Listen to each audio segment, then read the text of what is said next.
Spiritual abuse leaves profound wounds. It shapes how you trust, how you connect with others, and how you perceive yourself and the world around you.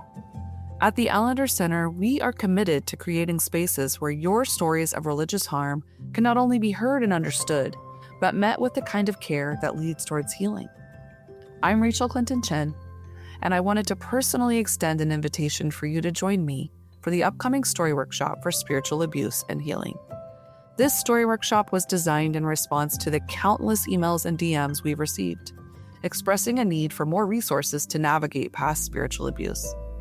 Whether the spiritual abuse is rooted in your family of origin, a church setting, or a youth or campus ministry, this story workshop is designed to guide you through your stories of harm.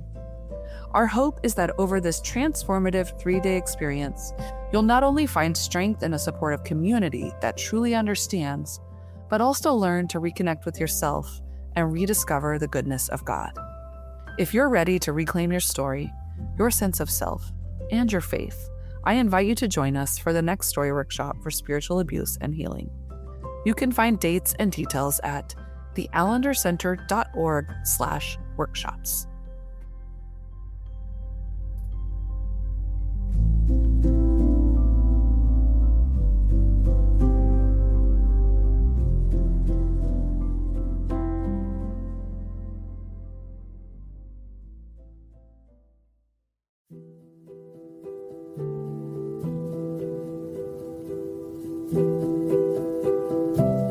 Marriage is the meeting of two very different stories. In some ways, two very different worlds. Every one of us carries some degree of loss and heartache and shame into our marriages. And those stories shape how we love, how we protect ourselves, and how we show up in our most intimate relationships. I'm Dan Allender, and Becky and I want to invite you to join us, along with Steve and Lisa Call, for the Allender Center Marriage Conference happening February 6th and 7th in the year of our Lord, 2026. It's a time to explore how conflict, how struggles can actually be the context to imagine your marriage becoming a place of even greater delight and goodness and life. This conference is for anyone who longs to cultivate a marriage that grows more honest, more alive, and more reflective of the goodness and the glory of God. You can join us in person at Trinity Anglican Church in Atlanta, Georgia, or online through our live stream option. We would be so honored to be with you and to reflect with you about the brokenness and the beauty and the goodness of what your marriage is meant to reveal about the goodness of God. You can learn more and register at theallendercenter.org/events.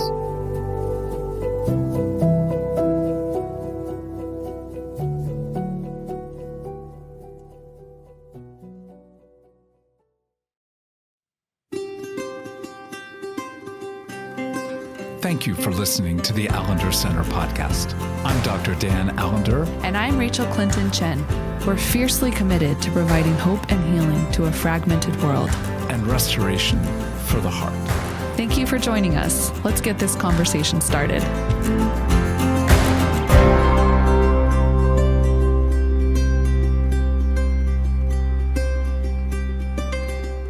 Good people with good bodies. We are in the midst of some harrowing, treacherous days. And I know for myself, as I'm trying to hold on to what it means to be human, to be a follower of Jesus, to be faithfully attentive at such a time as this, I am looking for the people who are bringing just good wisdom and who are staying in their bodies and who are contending with our disordered imaginations. That's a word you've heard from me. And so I'm very thrilled today to be welcoming Kat Armas to join us. Kat, thank you so much for saying yes to this. Thank you so much, Rachael. I'm so happy to be here. And yeah, I mean, particularly in this time when it just feels like a lot, right? It just feels very overwhelming. There's not many words. I feel like words I keep losing the words when it comes to just the times that we are in. So Well, and we'll talk about that because I think so much of that loss of language is how our brains fragment in the midst of trauma, and also like just how we've lost the capacity for words and nuance. And if you've not had the privilege of encountering Kat, she is a Cuban American writer, speaker, and theologian who currently lives on a small farm in Middle Tennessee with her family, including her spouse, children, and beloved farm animals. And I love how this locatedness comes through in your writing. She holds a Master of Theology from Vanderbilt Divinity School and a dual MDiv and MAT from Fuller Theological Seminary. You are such a prophetic and poetic writer, but I also think you're incredibly priestly in just these various ways you locate our liberative work in context, in the tangible, and in the accessible. And it certainly shines through in your previous books, Abolita Faith and Sacred Belonging, and is most poignant in this recent labor of love that's just come into the world in November, Liturgies for Resisting Empire, Seeking Community, Belonging, and Peace in a Dehumanizing World. I'm sorry if I'm fangirling. I'm not trying to. It's just I have been waiting for this book and already am being deeply shaped by it in life-giving ways. And I just want people to have access to it. It's such a rich work. And I just want to give a caveat that this conversation will not in any way be able to do it justice. So, yes, this is my shameless plug for those of you listening. If you have not encountered Liturgies for Resisting Empire, that you find it where you can. And so, again, I believe you have a podcast as well where you are bringing some of this work in conversation with Right. others. So there's multiple ways for you to connect with Kat and her work, but just before we jump in, I just want to say that the rhythm of your writing, with kind of each chapter starting with an invocation and reflections from various indigenous stories and cultures, and then, bringing kind of a lot of rich theological, historical, sociological, anthropological, scientific work kind of into the mix, and then these prayers of resistance and benediction that close each chapter. Again, I think this is just a very thoughtful, embodied, and spiritual work. Um, and it's engaging the imagination. And we talk a lot here at the Allender Center about the power of imagination and the power of story. And yeah, we are deeply, deeply disordered in our theological imagination because of our location in an empire. And I know that's language that, like, in this political environment could send some people already checking out. And I just want to invite you to, like, stay, to have some courage and to stay. And I would love to turn it to you around when we use this kind of language of empire. What are we talking about? And what do you see as being just a part of the problem and maybe a part of, like, the possibility of this moment? Yeah. Well, first of all, Rachel, thank you so much for those generous words. Really, just hearing that, it's very humbling and very encouraging and very empowering. So thank you so much for your generous words about my book and just my work in general. So yeah, that's a great question, right? What are we talking about when we say empire? I think that was actually the question that got me to want to write this book. We live in a time where all these sorts of words that were generally in the academy, these terms, like trigger and, decolonize and empire, they've sort of entered the mainstream. And that's not a bad thing, of course, right? Thanks to social media, I mean, we have access to these sort of terms and these words, and that's great. But as it can happen, right, they can get watered down or the definition can get, sort of lost in that. And I realized this, I write about this in my book, but, I was with some friends and we were talking about the empire, and I've been studying empire in the academy for some time. And they were like, we were just with our church group and we were Googling, Webster's diction, trying to understand, all come to a definition of what we were talking about. And I loved that. I'm like, well, Yeah. Great. That's what we should all be doing. Yeah. And also we should have a resource for this, but we're not Yeah. having to Google, and ask, Webster's dictionary what the definition is. So that's sort of my the sort of the energy behind that. And then also, I'm a theologian. And so I Mhm. wanted to speak to this through that specific lens, right? Through the lens of someone who wants to, connect this to our theology, to who we are as spiritual people. So when I talk about empire, of course, I'm talking about, sort of the traditional meaning of empire, as I write about in the book. It's a relationship of power between a dominant ruling state and a lesser powerful one, and empire is referring to not just the sort of physical expansion, but the ambition behind it, right? The ambition of Yeah. domination, and how that ambition started off, as an emperor, like a physical, actual emperor wanting to extend his power to other people and other lands. And then that ambition sort of took off and became its own thing. And then, and that stretched out into something like imperialism, which then, took same ambition, different shape. And then, when we talk about empire, because it's sort of stretched past beyond emperor, past beyond a physical state, what I'm speaking about in the book is how empire has woven itself into, as you mentioned, our imaginations, into our stories. But it's so deep and it's so, um, pervasive that what I argue is that it really has sort of etched itself into everything that we are, right? Everything, Mhm. how we understand our relationships to our bodies, That's to right. each other, to the divine, to time, to leisure. I mean, quite literally everything, right? And so what I'm saying is that, here are the most, what I would consider, sort of the top, I use air quotes because there's so many, right? But sort of the main ideologies of empire that have seeped into our bones and our imaginations and our stories. And then, how we can, first of all, how we got here, where they came from and sort of how we got here.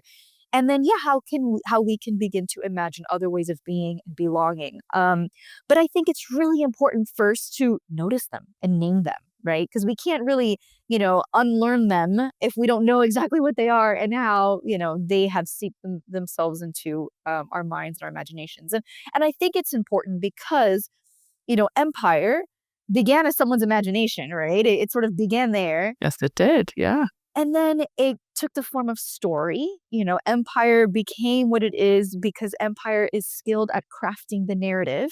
I mean, we're watching it now in real That's time, right. right? It's quite That's right. literally taking something and rewriting it in front of our very eyes. Like I've been saying, what we're seeing, what we're witnessing, what we have been witnessing is one of sort of the greatest gaslighting, schemes of our time.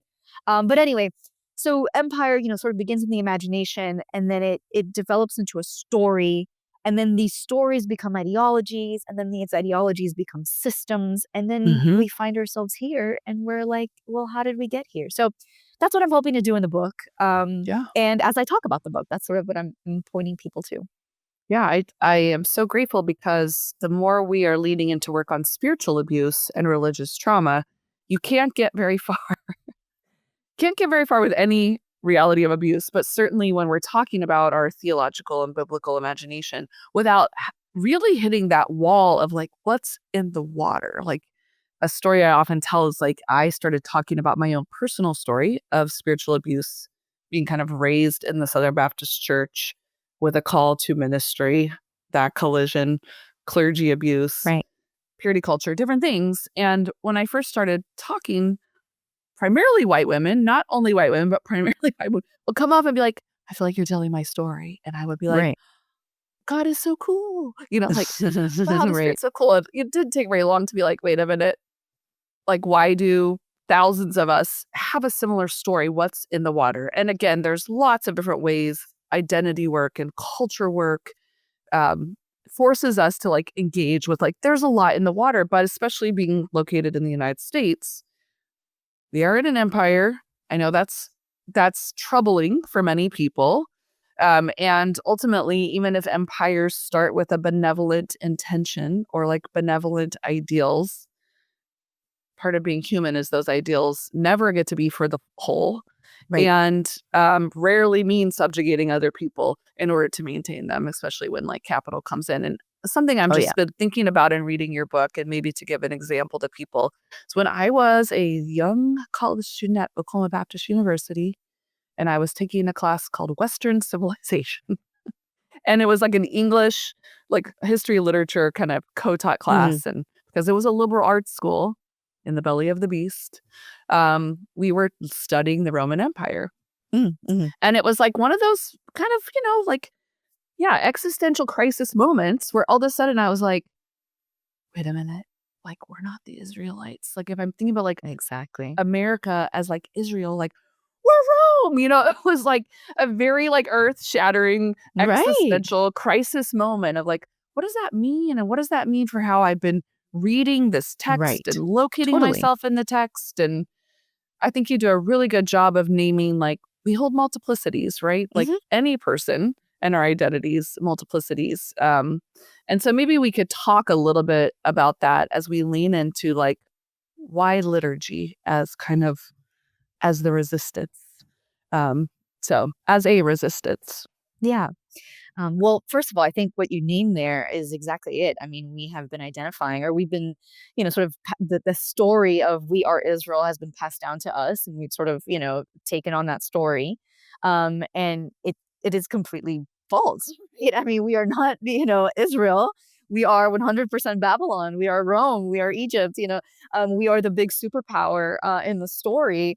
Yeah, and so I think that that is especially, I mean, when you're looking at that in the context of, I mean, quite literally the most powerful people in the world are the ones that are sort of identifying, with oppressed Israel, and it really is such a complete, flip flopping of the actual story, and it really going back to this idea of this like this, the largest gaslighting, I mean, it really is this when the veil starts to peel from your eyes, you start to realize, oh, wait a minute, if the whole narrative, is backwards, then what else? How else is this seeping into everything that I believe and understand about the Christian story or just my place within it?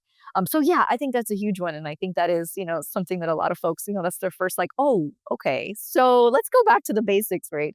Um, but yeah, so you were talking about your question was that we, how we hold multiple, multiplicity within us. I'm sorry, can you repeat the last part of your question? Yeah, no, we can we can get there. Let's start with liturgies because I think that Liturgies, will right, be a better entrance right. probably to get to that. I think I wanna like drop that as a pin for people because I think Yeah, you actually hold nuance and complexity really well.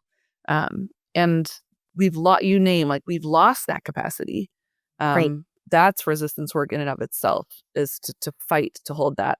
So I don't want people to lose that as we're talking about things that I know are activating them in their bodies Right, right, and right, making them want to pull away. And right.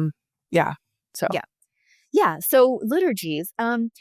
Well, a lot of things come to mind when I think of liturgies. Obviously, I was raised Roman Catholic, and so hmm liturgies was a big part of just my everyday um, understanding of spirituality. And I love that, particularly for me, in my, I talk about this in Abuelita Faith, and of course, this book, I mean, is just sort of stems even from that, right?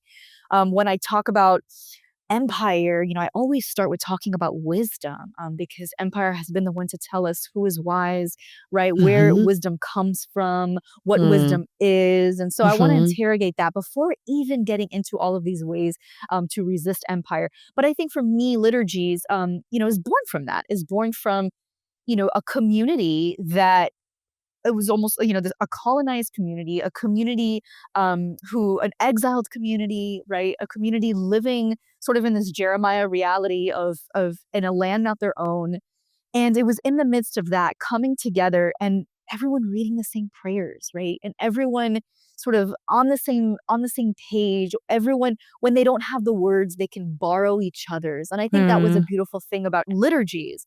I think it was Barbara Brown Taylor who said this, when I don't have the words, I can borrow the words that the church has been praying and speaking for centuries. And I think that that was something that was so meaningful for me growing up, was to witness that, we're Yeah. all reading the same things. And I think to include it in the book, I love the idea that there are thousands of people from all walks of life, all over, the world, the US, reading this book in their own unique social location and with their multiplicity of identities.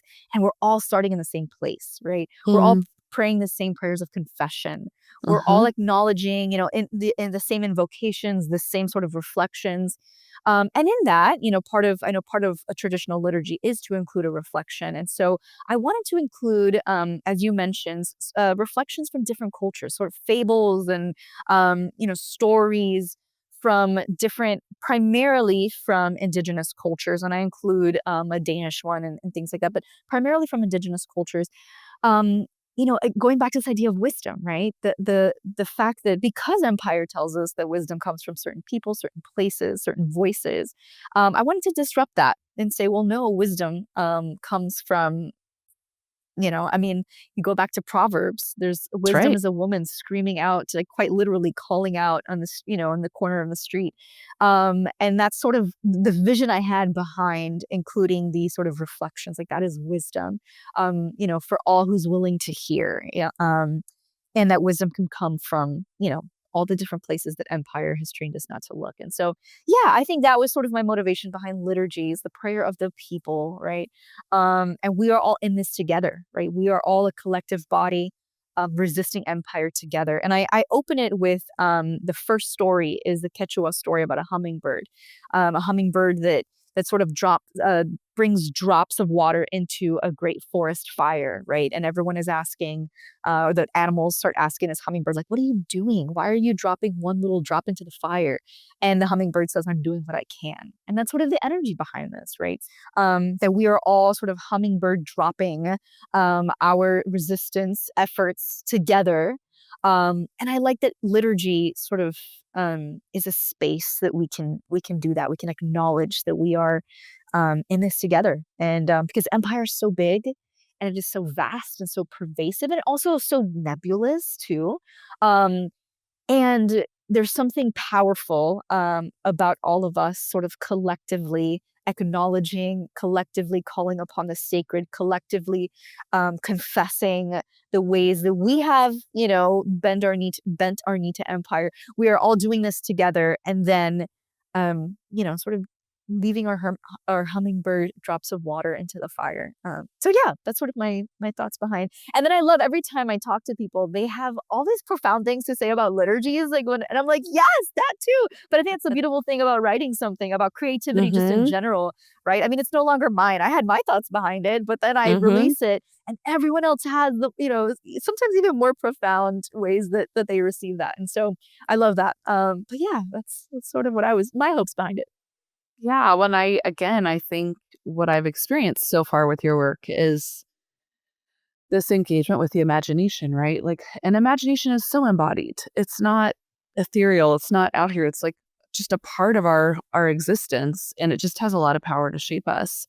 And you even say this in chapter 2, rejecting lies, embracing reality, which again, I love this movement of like, yes, we are resisting something, but toward something else, right? Exactly. And which is such a resistance to splitting, which is a part of, I think, what we're all feeling an invitation to do right now. But you say justice isn't a reversal of roles, it's a disruption of the whole system. This is why resisting empire begins in imagination. It's daring to dream a reality entirely brand new, disrupted, shaken free. And I'm so appreciative as someone who's working more with traumatized self and people, because a lot of times what happens in trauma is we're not in our prefrontal cortex. We're taken out of it, or when we're going back to do recovery work, you can't do recovery work without engaging that fragmentation. And so, yes, to have words to borrow, to lean into with others is such a powerful gift when you don't have words. And there's like a reclamation reality to what you're inviting. And I think that's important for people to hear, because you name in your own story having this, which is so, my parents were raised Catholic, or my mother was raised Catholic, and had like a kind of evangelical conversion in the Jesus movement in the 70s. Yeah. But you talk about having this kind of conversion experience into white evangelicalism um, at a Hillsong conference, which I just, and some your own engagement with Southern Baptist culture. And Right. yet you name this really powerful thing. And I just want us to hold on to it, like, as we keep going, that these moments that we have that are maybe happening in context like Empire, that we then begin to question, like, was that real? Was that encounter with the Spirit? Was Right. that transcendent experience I had? Is it mine, or is it just, marred in a way that, like, it can't be good, or it was pathological, or Yeah. again, it's a kind of splitting, right? Like, knowing that something might have been formed in problematic things. Is there anything worth keeping or reclaiming? And you say pretty emphatically, no, part of our work is holding on to those things and reclaiming them as ours, Right. even in the midst of, Right. what some might call deconstruction or decolonizing. And I don't know if you'd want to put any more words to that in your own story, as this has been like a developmental process for you. But I was really Yeah. struck by that. And it was a good invitation to, like, reckon with some of the best gifts I've been given. Again, that's Right. why I usually say, like, in the belly of the beast have Yeah. come within these contexts, within an identity that I'm doing a lot of decolonizing around and a lot of unlearning. Yeah. Well, as I say, empire doesn't get to have the last word, right? And I think that is something that empire wants to have the last word, right? It wants to keep us hopeless, and it wants to keep us isolated, and it wants us to stay in this state of despair. As I mentioned, going back to this idea of wisdom, empire has been the one to sort of be the possessor and teacher of all of these things, right? And possessing is a big one, right? It wants our stories to be woven into it. And I think there's something really powerful about, taking a look at this, at our story, the way that empire has woven into our story, and getting to reclaim it, right? Because as much as I am deconstructing or as much as I have deconstructed, and as much as I am in the process of decolonizing, that's a process I will be on forever. As I am in the process of decolonizing, it is going to be all interwoven. There are going to be moments where I have experienced profound moments of spirituality, profound moments of God's, sort of intimacy with God in the midst of empire, right? And Mhm. even in sort of what I say that the academy is sort of the bedrock of empire. And not that I am against I have multiple seminary degrees. I Uh-huh. love, I've loved my time in the academy, and I might continue in that space. It's important, one, to acknowledge, what that space is. As I always That's say, you right. can't decolonize something inherently colonial. You cannot decolonize the United States of America as an inherently colonial project. You cannot. I'm not talking about, Turtle Island. I'm not talking about, the indigenous. I'm saying, like, as a colonial project, the U.S. as we know it, it can't be decolonized. The Mhm. academy, right, as we know it, it cannot be, these are inherently colonial projects. But I think, part of this reclamation work is, one, naming that, understanding, knowing that, and then Mhm. two, finding and working and being subversive, ways within it, Mhm. um, not you're not going to tear it down. But you can, the way that so many post-colonial and decolonial sort of, you see this in decolonial, post-colonial theology, the way that the oppressed throughout history have used, you know, um, creative and subversive ways to mock and mimic and, all sorts of things, empire. And so I say all that to say that there is a powerful reclamation work in that, we've seen it throughout history, and we can see it in our own lives, and for me, I think that was a big realization. And I mentioned in the story when I had this one woman come up to me in a book signing, and she was like, what do I tell my kids? I fled my country because of violence, and I'm here in the US, and I'm proud of my country, but how do I talk about that? And that's where I was Mhm. like, well, empire doesn't get to say that you can't be proud of your heritage. Empire doesn't get to say that, there is so much, as we've been mentioning, there's so much nuance and complexity to our story. And I think part of resisting empire is holding all of it, right? Is holding Mhm. all of it with open hands and holding on to the parts that we know are beautiful and life-giving and letting go of what wasn't. I'm a Cuban American. I am proud of my Cuban heritage. I'm very, I'm still very, close to my family's all, in Miami and very Cuban community of Miami, still very close to them. And part of my healing journey, and even since writing Abuelita Faith, Abuelita Faith is all about reclaiming the wisdom of my ancestors, right? Mhm. And even since then, I mean, it's been almost about 5, 6 years since I wrote that book. And I've come to a point where I'm now able to say, okay, I still believe that. I still hold on to the wisdom of my ancestors. I'm still proud of, their sacrifice and, all of the things that brought me where I am. And at the same time, I must reckon with the colonial wounds that are woven into that inheritance, right? I must reckon with the ways that patriarchy and machismo and hierarchy and all of these colonial ideologies that were Mhm. passed down to my ancestors and passed on to me. I am at the same time, right, letting go of that and healing from that while also embracing the power of survival, right? And the beauty and the inherent, um, just how powerful it is, lived experience and survival, right? So I'm doing both of these things at the same time. And I think that that's what this healing and reclamation journey looks like. It's holding all of it with open hands and yeah, and being willing to let go and hold on where you need to. And I think the same is true for our theology. I was talking to my husband recently and I was thinking about how, man, when I was really deep in evangelicalism, we met in Southern Baptist seminary, and so yeah, I know all about the Southern Baptist. But we met in this space, and now over a decade later, I can look back and say there were a lot of beautiful things about when I was in that space. Just personally how I viewed the world and how everything was about Jesus and wanting to do good, and I was so passionate about all of these things. And of course, as I've let go of so much, there is still something in me that says, no, there was some purity in there, right? There were Mhm. some pure thoughts. Now, purity, I'm gonna use that word with a caveat. I think purity is in and of itself a colonial ideal, but the Yeah. idea that it was genuine, right? There was like Right, there goodness was and goodness. innocence. Yeah. Right, Yeah. exactly. Innocence. That's a Yeah. better way to say it than purity. There was innocence and goodness there.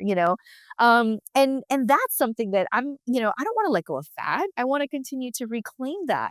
But for good in the world, right? Not with a specific agenda or not, to convert someone, Mhm. for example, Right. but to bring as Jesus says, the kingdom on earth as it is in Mhm. heaven. And this is what I'm seeking to do in different ways. But I still want that sort of goodness, that innocence, and that there is sort of this energy, right, behind this urgency behind following Jesus in the evangelical world, and I want that urgency, and I want that, but yeah, for bringing on earth as it is in heaven sort of reality to the world. Yeah. And there's so many ways to do that now, right? Well, and I love that. And I think it's actually very core to healing in any dynamic way in multiple layers, right? In the personal and the collective, to be people who can bring honor to the parts of us that, like, yeah, in our innocence, maybe did choose some maladaptive ways of surviving, right? And when Right, I think exactly. about, your people's colonial history, like that, those were survival coping mechanisms, right? That got adapted in. And so, what does it mean to be people who are committed to repair, but also committed to reclamation Right. and not splitting off and not moving to another, like swinging to another kind of fundamentalism? Because I think what listeners sometimes hear, because again of our theological imagination that's been so deeply shaped by nationalism and patriarchy and white supremacy and capitalism and Hmm. all of these kind of arms of empire, as they can hear, oh, if, which I'm like, but this is revelatory. If you are talking about empire, you're against Republicans, as if Mm-hmm. maybe people who identify as Democrat in the United States of America aren't also reckoning with ways in which, I will say for myself, I put my faith in imperial power instead of Jesus. So again, I'm inviting our listeners and myself to like come back to, we're talking about a theological imagination that has been intertwined with empire, not just with, since the United States, that you talk so well about this history back to the Roman Empire, when Christianity was like adopted as like the state religion, when it Right. became the seat of power. Right. So we're talking about power and how power shapes our imagination. And I think you talk about reclaiming stories, especially for oppressed people. And I think you are generous to extend it to all people. And again, we're intersectional people. Thank you, Kimberly Crenshaw. And so, it's like, I know that we all bear like a multitude of identities. Mhm. But you talk about how these binaries, right? Like these binaries of empire, and in some ways purity is such a binary, right? That they bring a lot of erasure and they put us into these kind of binaries, these colonial binaries of identity that are reductive. And you have this phrase like, we carry worlds within us, histories and futures colliding in every breath. We must reclaim our right to nuance, to reject the binaries empire imposes.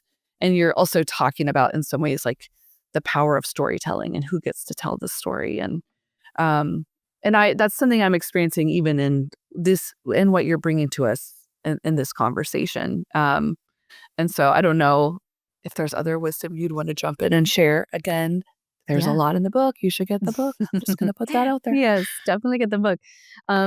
So I wrote this down so that I want to come back to it. But I do want to say something about, what you were mentioning about, this is not a Republican Democrat thing. And it does speak to nuance 100%. And so our imagination is so entrenched in this idea of binaries that it's so hard for us to even imagine something outside of it. And so naturally we're going to go, oh yeah, this is and I think, because again, going back to what I was saying, because empire is so pervasive, because empire is so woven into who we are, this is not outside of politics, but I think it is That's right. beyond it, right? Yeah. It is 100%, we're watching it in real time on the news, 100%. But this has really, it's so beyond, our US political imagination, that, resisting empire, and this is something that, I really want to harp on when I talk about this book, is that it really begins within, right? We cannot change empire out there, in quotation marks, the empire out there, if we're not reckoning with the ways these ideologies have seeped into our bones, right? And so when I'm talking about dualism, when I'm talking about hierarchy, when I'm talking about all of the things that I talk about in the book, I am not pointing to, the Republican Party. I am pointing, I'm literally holding a mirror up and saying, yes, we see this, this is where it came from, right? I mentioned the Roman Empire because the Roman Empire is sort of the empire par excellence, where every other empire since then has wanted to model itself after the Roman Empire. And obviously, the Roman Empire is where, so much of our theological works come from, the Bible. And, so yes, I focus on the Roman Empire, but this is, and I'm saying, this is where our thoughts about dualism really solidified, right? Right. They solidified around this time in Greek thought, and then it sort of passed down, and then, through European colonialism. But this is how it has completely taken over our imagination. And so resisting empire so beyond, a left and right wing political, story, because even that is in and of itself, a colonial ideal, to feel like we need to quote unquote choose sides. Now, of course, I am going to say, there is right now, on our screens, there is one side that I'm going to specifically be like, hey, this is very dangerous, and I'm going to speak against this. But it's beyond that, right? It's so beyond that. And so, that speaks to kind of what you mentioned about nuance and about this, like, this binary. And I think what we need to be doing is, zooming out, right? Way outside of what what we understand, but also zoom really, really into sort of our internal worlds. As I talk about in the book, dualism, for example, it not only affects how we think of other people, but even our own selves, how we've learned to Absolutely. sort of, choose sides within our own humanity. That's right. I'm a parent of 2 toddlers, right? And even me, as I'm, teaching my toddlers how to be human and not labeling emotions as good or bad, and not labeling things and experiences as one way or another, right? And these are all things that I'm undoing in myself as I'm raising tiny humans, because I realize, as much as I might know it cognitively, it's still, It's there's going to so be moments, deep. right? It's It's so so deep. deep. Yeah. So, and that's, sort of, that's what I mean when I talk about the ideologies of empire, when I talk about how we can begin to resist empire within us. Again, going back to this idea of parenting, right? Hierarchy, it's not just embedded in the way that society, is on this sort of construct of a ladder of some higher and lower, but also of how hierarchy even affects how I engage in my own family system, Right. right? With people, again, with tiny humans in my household, you know, how am I letting hierarchy, Mm-hmm. this sort of naturally embedded, I am above my child. Of course, it's my job to guide and lead and teach my child, Sure. but these systems of hierarchy are so embedded in us that it really affects how I'm going to engage and relate to my kid, right? What I'm going to take seriously in my kids, how I'm going to, teach them to take themselves, how, to use their own voices, to trust their own bodies. I mean, these are all how these systems are embedded in us. And so, yeah, 100%, it's political. Everything is political, right? That's Our right. bodies are political. That's But right. it's also beyond sort of the black and white binaries of politics. And it stretches into I'm literally like touching my body because it stretches into our bodies, how we engage. It's everything, everything, everything. So yeah, I wrote down, what you were talking about, the idea of binaries, empire, how it brings erasure and puts us, into these sort of dichotomous ways of being. And yeah, and we do carry worlds within us, and we do, we should, and we, reclaim our right to nuance. And I think even in that, um, learning to live with that tension in your everyday life, I think there's a lot of resistance work and reclamation work that happens there. I think we live in a world where, like, as I mentioned, empire wants us isolated, and we see this. And I was in San Francisco, part of this book launch, and I'm watching all of these Waymos everywhere, right? And I mean, you live in Seattle, right? Is that where I are you? I was in Seattle for 13 years, but I'm now in Philadelphia. So I've been in Philly for 6 years. Waymo is like testing out here, so they still have Right, the same. drivers in. Yeah. Right, same here. But it's funny. There's Waymos everywhere, whatever. And I say that because I'm like, wow, we don't even think about how there's just self-driving cars all over the street. But why are Waymos such a big deal, becoming such a big deal? And they're eventually going to take over Ubers because people don't want to get in cars with other people Yeah. anymore, right? Yeah. Like, we don't want to be inconvenienced and Right. get into a car with someone. We'd rather just Right. be in a car that drives itself. And that is, slowly what we're becoming as a society. We're slowly. And so, yeah, I was in San Francisco, and I'm having this conversation with friends, and we're out at this little restaurant, wine bar thing.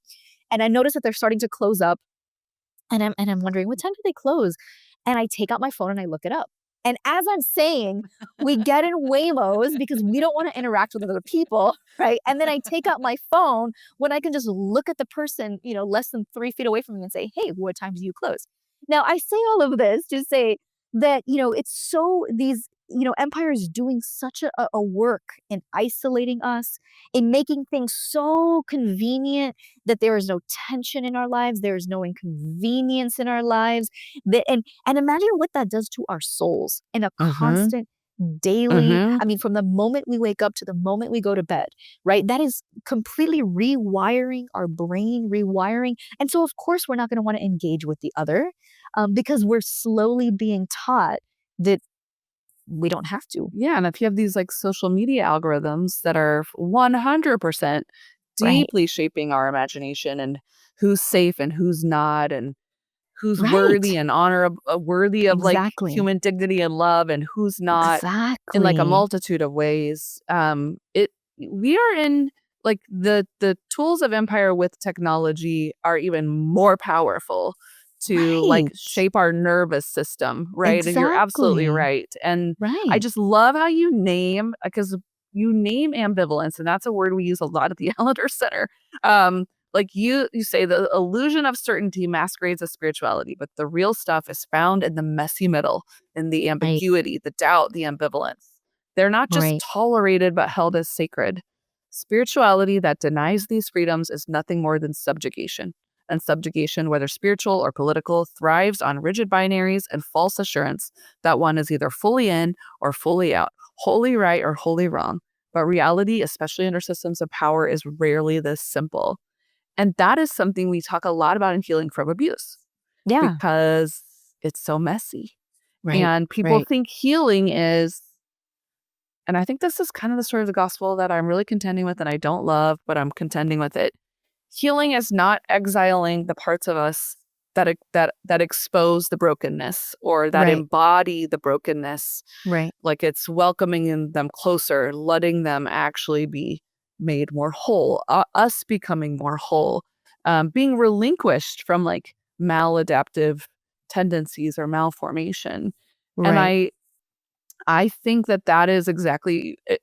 We don't want to be in the mess Mhm. because we have a lot of things. So you don't have to. You Right. don't have Yeah. to, but Right. we know that the world, like, if we're meant to bring heaven to earth and be a part of, like, pulling that with the spirit to the here and now, like, that is messy work. And you've put such good words at it's messy work in our own bodies, let alone in our families, in our communities, in our systems. Totally. And I talk a lot with people about healing, like signs of healing will be this capacity to bear more complexity.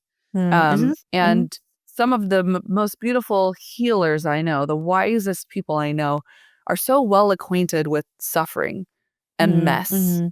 and complexity and ambiguity. And Right. you talk about your abuelita in this way a lot. Mhm. Um, and you're bringing this imagery of Jeremiah and his call to like build and plant and do things Mhm. like even in the midst of ruin or even when it feels like kind of like you said, like, could we even possibly tear this thing down if we wanted Right. to? Like Yeah. we know those of us paying attention, things are going to get worse Right. in our context. That does not mean we give in to despair.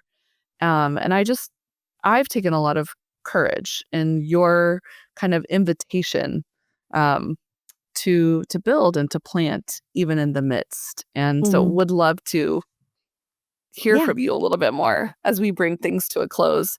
Obviously not a close. It feels like an opening, but Yeah. you know what I Yeah. mean? Yeah. Well, yeah, I think exactly what you're saying, this idea of healing, I think empire has told us that you achieve it, you conquer it, you sort of arrive at a place of healing, like the 5 steps of grief, right? You Oh, get to we the want end that and you're so bad. We want it so right. bad. Yeah, we do. And I think it goes back to what we're saying, empire tells us, this is how you be, this is how you act, you're not inconvenienced, you're not everything's going to be easy and streamlined. Because the discomfort, we don't want the discomfort, we don't want the messiness, we don't want to get into a car with someone we don't know, we don't want, all of these things. I mean, it's all tied in together. And I think that there is something so powerful about sitting in tension, right? There is something so powerful about embracing, that messiness, about recognizing that we're not going to achieve or arrive somewhere that is in and of itself a colonial ideal. But there's something so powerful, right, about building and planting, about quite literally, physically. I love the physical imagery of sticking your hands in dirt and Mm-hmm. of physically getting dirty, of Mm-hmm. physically, engaging in a slow process of planting something that will nourish you, in the midst of exile, right? In the midst of something that is like a painful reality, right? And yeah, I think that there is such profound wisdom to be found there, to be found in the mess, to be found in the idea of rejecting the need to achieve and to arrive. That's why I say, decolonizing is a journey I will be on forever, and I welcome that. I embrace this journey of being on here forever. I am not farther along than anyone else. I am on a completely different journey. And I think that, again, what can we do on a day-to-day basis to put ourselves in the way of tension? I think that's been a beautiful spiritual practice for me in the last years, is embracing tension, is embracing discomfort, is embracing inconvenience. And it could be the simplest things, right? Getting rid of all my streaming services, or refusing to purchase from certain places. And as I do these small little inconvenience, small little, hummingbird drops, I think that's doing something to my psyche, doing something to my soul. And I think with enough of these constant, it'll turn outward. And that's why I say, we have to, dismantle empire in here as where. I'm not saying, you don't do it there until you're perfectly done in here. You're never going to be perfectly done in here. But I think there's something powerful about, dismantling empire within as you are seeking and as you are fighting to do it out there, that's something, especially with what's going on right now. I think last week I was like, you feel hopeless and you're like, what in the world are we going to do? I mean, you have quite literally the state terrorizing people on the streets. And, I was like, well, I have to do something. So I'm going to print out 200 letters, take them to church, and we're just going to send them to, our elected officials in our state. And that's something we can do. And then I left. I'm going to stop by a local protest, talk to my 4-year-old about what this means, in the safe, I made sure everything was safe, but we're going to talk about what this means. And those are my hummingbird drops, right? As I'm, undoing these ideologies in me, as I'm embracing tension, and as I'm embracing inconvenience, and as I am sort of recalibrating these things in my heart and in my mind, so that empire, so I can notice it as I see clearly in here, and as I notice it in here, I can, see and act more clearly out there. And I think that's part of, the healing process. I love everything that you shared, because I think that's been so true for me, is embracing the complexity of, again, the colonial wounds that are woven into my story. And also, the beautiful stories of survival and resistance and persistence. And they're all held in the same space, and making sense of that. So. No, thank you. I want to just make a note that in your chapter on rejecting dominance and embracing connection, you have such beautiful imagination around friendship. And I think in some ways, like in moments when we feel like the need is so great, it is actually like colonial imagination to feel like we are responsible to take on the whole. And so I think, yes, those practices of like returning to something that has tremendous power, Right. and is actually the way of Jesus. Yeah. And so I'm just deeply grateful. And I hope folks will get your book, and that we will be people who lean into liturgies for resisting empire. And so, yes, thank you. Mindful of you in this season, and hope there is a lot of goodness for you as you're bringing this to various communities. So thanks. Yeah, well, thank you so much for reading and engaging. It's always just such a gift to talk to someone who is like really wrestling with all of these ideas, and really, just letting it all soak in. And so thank you so much. And I receive all of your wonderful blessings. Hi, this is Jeanette White, Executive Director of the Allender Center. For over a decade, the Allender Center podcast has been sharing weekly conversations about faith, story, trauma, and healing, all free for anyone who needs them. But producing these episodes isn't free. Every planning meeting, every hour of recording and editing, every show note, it all adds up. That's why we want to invite you to become a monthly supporter of the podcast. Even $5 a month helps keep the podcast going. If you'd like to be a part of what we're doing with the Allender Center podcast, visit allendercenter.org/podcast and click on Become a Supporter. Thank you for listening and for being part of this movement toward healing and restoration.